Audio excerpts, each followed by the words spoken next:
Karena Nabi juga kadang-kadang bercanda. Pernah gini nih, ini contoh bercandanya Nabi, tapi intelek banget, pakai logika. Orang kalau nggak ngerti nggak akan ketawa. Jadi kalau nanti nggak ada yang ketawa, berarti nggak ngerti. Maksa orang ketawa ya. Jadi candaan Nabi gini, Nabi lagi naik, lagi mau melakukan satu perjalanan. Nah, ada sahabat yang mau ikut jihad sama Nabi. Ini bayangin bercanda dalam suasana perang. Kan Nabi suka ngumpulin kendaraan onta segala macam buat para sahabat yang miskin yang nggak punya kendaraan kayak mau pergi ke Tabuk gitu. Nah waktu itu ada seorang laki-laki miskin dan dia badannya agak gemuk.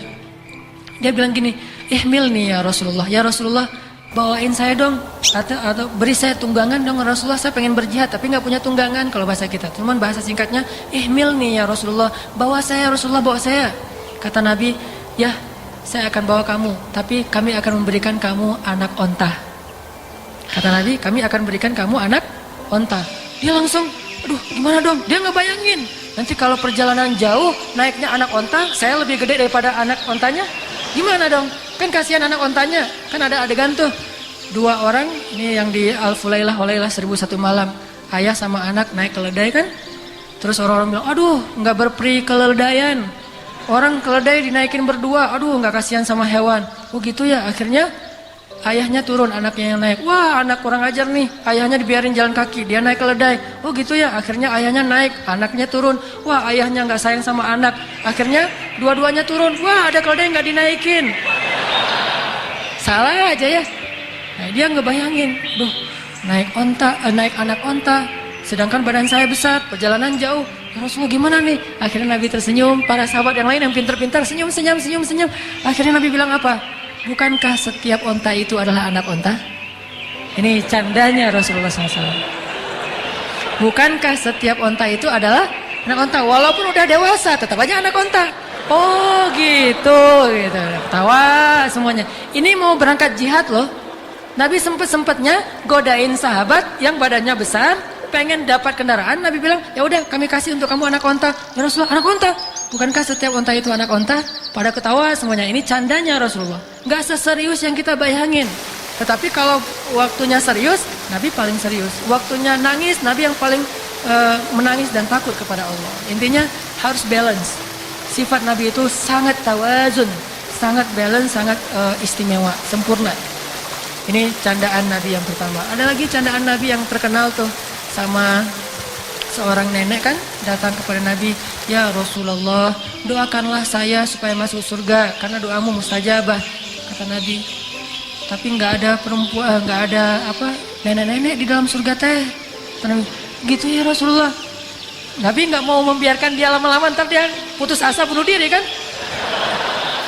Tapi nggak ada nenek-nenek seperti kamu di dalam surga, kata Nabi. Dan bahasa teks hadisnya, perempuan ini nangis. Ya Rasulullah, astagfirullahaladzim, kemana tuh ya Rasulullah? Gitu, nangis perempuan ini. Sebelum dia nangis hingga gerung, Nabi langsung bilang, soalnya kamu nanti jadi gadis di surga. Wah, ketawa gitu, kayak gitu. Dan itu nggak disebut menggoda nenek-nenek. Biasa aja gitu kan. Wah Rasulullah godain nenek-nenek, nggak cukup dengan yang perawan. Nggak, Rasulullah mah biasa. Dan nggak ada niat untuk ngegodain, nggak ada hasrat, nggak ada apa-apa. Tapi tetap Nabi pengen membahagiakan orang yang datang ke beliau. Nggak usah serius-serius amat. Lagi pula Nabi ngelihat orangnya, pasti nenek-nenek ini dekat sama Rasulullah. Makanya Rasulullah bercanda. Kalau baru kenal langsung dicandain kan bahaya tuh. Wah Rasulullah kayaknya ada hati ini sama saya. GR kan? Daripada si nenek-nenek GR teh, kan kasihan. Udah nenek-nenek GR pula. Jadi dia yang tadi mungkin masih ada waktu seminggu lagi hidup, jadi tinggal sehari lagi gara-gara kegeeran dan gak kecapaian. Ternyata Rasulullah gak gitu-gitu amat. Dia cerita ke temannya, Rasulullah tadi candain gua loh gitu. Gitu, emangnya kenapa kalau dicandain Rasulullah? Ya kan jarang Rasulullah candain cewek. Saya dicandain loh sama Rasulullah. Kayaknya nih Rasulullah ada hasrat. Kegeeran loh segala macam, kan kasihan. Makanya Nabi tahu ini nenek-nenek ini orang yang dekat dengan beliau. Yang laki-laki tadi mungkin dekat dengan beliau. Jangan ketemu orang candain, kasihan. Gak semua orang boleh dicandain. Makanya Nabi juga termasuk orang yang kadang bercanda tetapi tidak berlebihan, sehingga bisa kita simpulkan bercanda itu adalah sunnah Nabi. Pada dasarnya ya, bercanda itu adalah sunnah Nabi. Orang Islam itu harus serius tetapi bukan berarti kaku. Kadang juga bercanda. Tapi walaupun dia sunnah Nabi, teman-teman, ada nggak sih etika-etika bercanda yang membuat kita tidak melanggar syariat, tetap berpahala? Kalaupun tidak berpahala, minimal tidak nambah dosa. Ada, Nabi mengajarkannya, dan dalam beberapa cerita juga bisa kita simpulkan. Pertama, bercanda juga harus pakai niat, ternyata ya. Niatnya harus benar dulu. Apa niat yang benar kalau bercanda? Kira-kira apa? Nawaitu bercanda, iyalah. Harus gitu? Enggak kan ya? Enggak harus dipakai nawaitu kalau mau bercanda teh. Tar dulu, belum niat. Niat dulu, baru canda gitu. Kita mau ngobrol sama teman lagi nongkrong gitu, mau hari, mau ngacapruk nggak jelas gitu. Tar dulu ya. Nawaitu ngacapruk gitu. Kan nggak ada niatnya kayak gitu ya.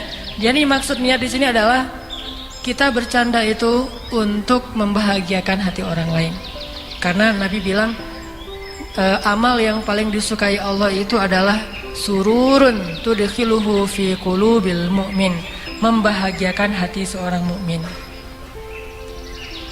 Kadang-kadang saya ngelihat banyak teman-teman, ini mah kadang-kadang buat teman-teman sendiri aja, lagi capek, lagi lelah bekerja, lagi stres mungkin, lagi banyak masalah, lagi diputusin, lagi nggak dapat, belum diputusin juga, ada yang banyak masalah, akhirnya saya kasih dia hadiah. Hadiahnya bisa dengan posting sesuatu yang lucu tetapi tidak menghina siapapun. Pas dia buka mungkin alhamdulillah jadi dapat seneng gitu, yang tadi mau sedih jadi ketawa.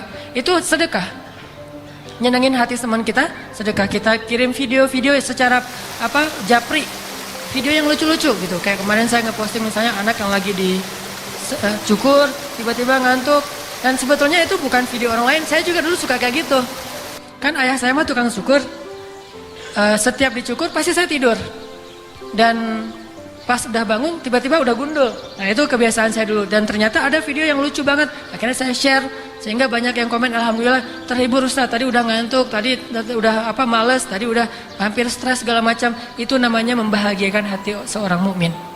Tetapi dengan syarat jangan bercanda kecuali sesuatu yang masih positif. Jangan sampai menjatuhkan kehormatan orang lain. Makanya kalau kita bilang ada pertama dalam bercanda itu niatnya dilurusin dulu. Pengen ngebahagiaan hati teman. Bercanda dengan istri, ngelihat capek hari ini istri, candain. Tapi mencandai istri lebih gampang daripada mencandai teman. Kalau bercandain teman ada batasan-batasan, takutnya dia tersinggung. Kalau istri hampir tidak ada batasan. Hampir tidak ada batasan. Ya. Nggak tahu ya nanti.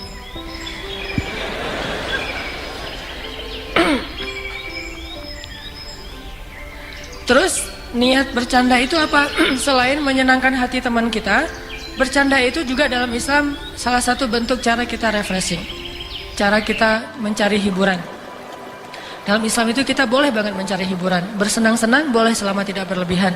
Makanya harus kita tempatkan bahwa bercanda murni mencari hiburan, bukan hidup untuk hiburan, tetapi sekedar untuk menyegarkan suasana hidup kita, waktu kita, tenaga kita, pikiran kita yang tadi mungkin udah agak penat, agak boring. Maka kita cari candaan sedikit, baca kisah lucu, baca SMS lucu, atau nonton sesuatu yang lucu di sosial media, atau ketemu teman yang mungkin dia orangnya renyah. Sekedar gitu aja, jangan berlebihan. Dan saya kira mudah sekali untuk mendapatkan candaan yang seperti ini. Bahagia itu gampang. Gak harus cari komik tebal gitu, atau cari novel yang tebal yang benar-benar bisa bikin kita ketawa ngakak-ngakak gitu. Nggak perlu. Cukup ketemu teman udah bahagia. Kalau kita bercandanya masih wajar. Sampai kan ada orang yang demi bercanda itu ngumpulin semua yang lucu-lucu. Udah gitu kalau lagi stres dia tonton 5 jam lucu-lucuan aja sampai sakit perut. Ketahuilah kata para sahabat, aku belum pernah melihat Nabi tertawa terbahak-bahak. Belum pernah melihat Nabi tertawa terbahak-bahak sampai kelihatan langit-langit di dalam mulutnya. Nggak pernah. Nabi kalau ketawa wajar atau tersenyum, tapi bahagia. Ada orang yang kalau belum terpingkal-pingkal belum bahagia, harus terpingkal-pingkal. Justru kalau kayak gitu berarti hidupnya susah. Memberi banyak syarat untuk bahagia. Harus terpingkal-pingkal, harus keluar air mata, harus sampai sesak nafas. Habis bercanda, kenapa kamu teh? Ya ketawanya terlalu keras, jadinya akhirnya sesak nafas. Saya juga pernah kayak gitu, gara-gara ketawa terlalu keras, pulang-pulang Jadi akhirnya nggak bisa ngomong karena berlebihan, sesuatu yang berlebihan tidak disukai.